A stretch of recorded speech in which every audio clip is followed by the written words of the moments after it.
बक्सर का युद्ध 22 अक्टूबर 1764 को लड़े गए इस युद्ध में एक और अंग्रेजी सेनाएं थी तथा दूसरी ओर बंगाल के नवाब मीर कासिम और अवध के नवाब शुजाउद्दौला तथा मुगल सम्राट शाह आलम की संगठित सेनाएं थी। इस युद्ध पृष्ठभूमि के पीछे बहुत सारी ऐतिहासिक परिस्थितियां थी।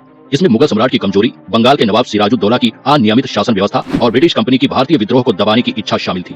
बक्सर का युद्ध ईस्ट इंडिया कंपनी के मुनरों और मुगलों तथा नवाबों की सेनाओं के मध्य लड़ा गया और भारतीय इतिहास में बक्सर का युद्ध अत्यधिक महत्व रखता है। पर मुगलों की अच्छी खासी पकड़ थी, पर धीरे धीरे अंग्रेज भी अपनी ताकत बढ़ा रहे थे। इस समय अंग्रेजों की सहायता से मीर कासिम बंगाल का नवाब बन गया, पर उसने यह महसूस किया कि उसे हर वक्त अंग्रेजी हुकूमत से आदेश दिए जाते हैं कि उसे अपने राज्य में क्या करना है और फैसले किस तरह लेने हैं। मीर कासिम को इस तरह अंग्रेजों की शासन मानना पसंद नहीं आया और उसने अंग्रेजों के फैसलों को मानने से इनकार कर दिया, जिसके बाद अंग्रेजों ने उसे नवाब पद से हटा दिया।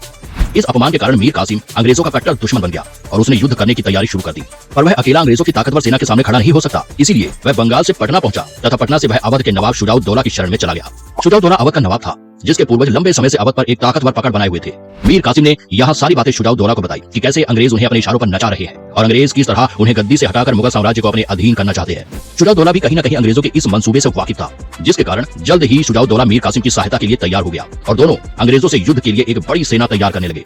जब यह बात अंग्रेजों तक पहुंची तो उन्होंने भी युद्ध की चुनौती दे दी और दोनों ओर से एक बड़ी सेना का निर्माण होकर युद्ध करने की तैयारी शुरू हो गई।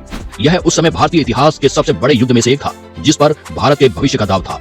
28 अक्टूबर 1764 को गंगा नदी के तट पर स्थित बक्सर नामक स्थान पर दोनों सेनाओं के मध्य भीषण युद्ध हुआ। इस युद्ध में लाखों सैनिक शामिल हुए। यह युद्ध इतना भीषण था कि कुछ ही घंटों में दोनों ओर से हजारों सैनिकों की जान चली गई। मुगल सेना की ताकतवर तोप गाड़ी बादशाह नवाब शाह आलम द्वितीय के पास थी, जिन्होंने ब्रिटिश सेना को काफी क्षति पहुंचाई। हालांकि नवाब शुजाउद्दौला के सेनापति मीर कासिम ने इसमें गलती की और उन्होंने सेना को सीधा हमला करने को कहा, जो कि एक गलत फैसला था।